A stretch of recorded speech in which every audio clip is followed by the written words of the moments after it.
Para mim, confisco é a absorção de parte ou de todo o patrimônio de alguém. Entendido o patrimônio como a propriedade ou a renda. Como a propriedade e a renda, se quiserem. Partindo disto, ou seja, dessa definição de confisco, eu posso ir para a Constituição para interpretar a inteligência da vedação que a Constituição dá por efeito confiscatório do professor Paulo Modesto. Não importa, volto para a senhora, que ela fale no artigo 150, inciso 4, que não se pode dar efeito confiscatório ao imposto. Não importa esse discurso do legislador. E a senhora tem que comigo mexer, portanto, nos alfarrábios das coisas que nos disseram, como me disse muito Orlando Gomes.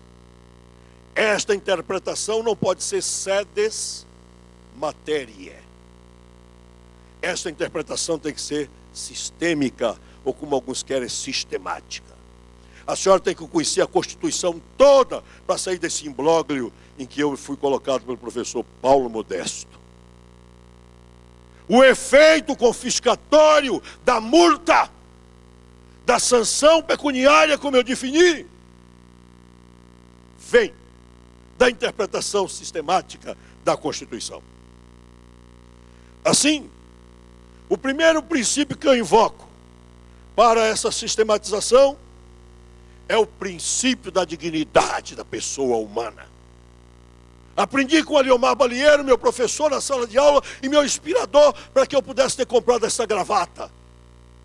Porque se não fosse ele, eu não tinha comprado essa gravata. Gostaram da gravata? Bota aí.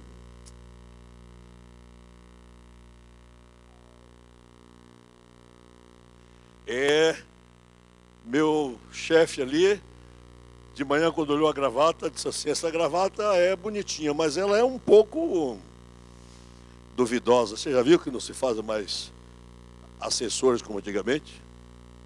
Aí eu tive que dizer que foi um outro assessor que me trouxe de Portugal. Você mostrou, rapaz, a gravata? Saiu bonitinha a gravata? Se saiu bonitinha, vou lhes dizer que eu fiz menção a Aliomar Balieiro para homenageá-lo, porque se não fosse ele, eu não estava aqui. Fiz-lhe os esquemas no quadro no ano de 1959. E eu, que era um projeto de criminalista, tive vergonha de tirar menos de 10 com ele, e por isso ele foi meu orientador de tese, professor da Faculdade de Direito, há quase 50 anos atrás.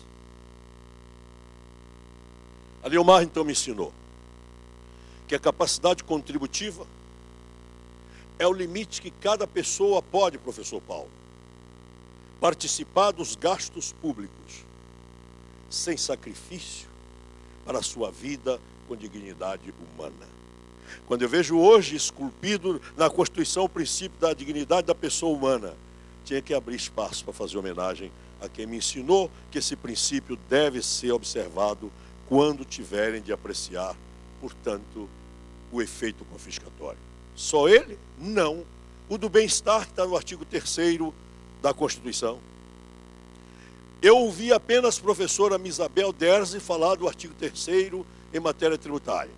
Professor Técio Sampaio Ferraz, em matéria tributária. Eu, como aluno deles, também falar. Mas vimos em São Paulo anteontem, notamos sua ausência, doutor Sacha. Ficamos com saudade de Vossa Excelência lá, naquele bonito... O professor Roque Carrasa, buscar esse assunto, eu conferi para o doutor Guilherme, logo que estava ali, disse, agora eu estou bem. Tem mais um. Senhoras e senhores, às vezes eu estou procurando o princípio tributário da legalidade, do diabo que carregue, e está na minha mão, doutora, o princípio da dignidade da pessoa humana, o princípio do bem-estar social do artigo 3º, e eu não sou capaz de interpretar com eles.